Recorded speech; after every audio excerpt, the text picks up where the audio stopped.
News H D میں ہوں حارث علی شاہ گیلانی۔ چلتے ہیں آج کی اہم خبروں کی طرف۔ تازہ ترین خبروں سے باخبر رہنے کے لیے ہمارا چینل سبسکرائب کیجیے۔ رخ کریں گے شیر گڑھ کا، جہاں سے رپورٹ کر رہے ہیں ہمارے نمائندے سرفراز احمد بھٹی۔ مین بازار شیر گڑھ میں واقع جدید سہولیات سے مزین ڈاکٹر ہسپتال شیر گڑھ، حرمت کعبہ رجسٹرڈ اور شاجی ٹورز اینڈ ٹریولز کی دفاتر کا شاندار افتتاح کر دیا گیا۔ سینکڑوں عمائدین علاقہ کے ساتھ مہمان خاص مسلم لیگ نون کے مرکزی رہنما الحاج راؤ محمد اجمل خان، سابق مشیر وزیر اعظم پاکستان و ممبر قومی اسمبلی پیر سید عاشق حسین شاہ کرمانی، صوبائی وزیر زراعت و لائف اسٹاک پنجاب تھے۔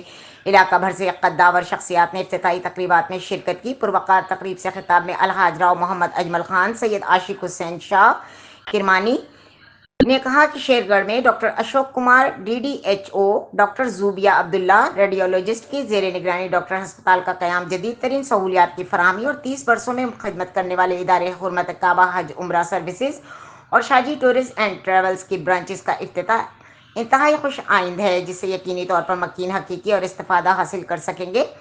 ڈاکٹر ہسپتال شیر گڑھ صحت کے بہترین سہولیات، جبکہ حرمت کعبہ اور شاجی ٹورز اینڈ ٹریولز زیارت مقدس سمیت بے روزگاری کا خاتمہ میں عملی کردار ادا کرے گا، جو کہ خوش آئند ہے۔ ان کی ترقی اور عملی کامیابی کے لیے دعا گو ہیں۔ افتتاحی تقریب کھلی کچہری میں تبدیل ہو گئی۔ شہریوں کے پیش کردہ مسائل حاجی راؤ محمد اجمل خان اور منسٹر سید عاشق کرمانی نے موقع پر حل کر دیے۔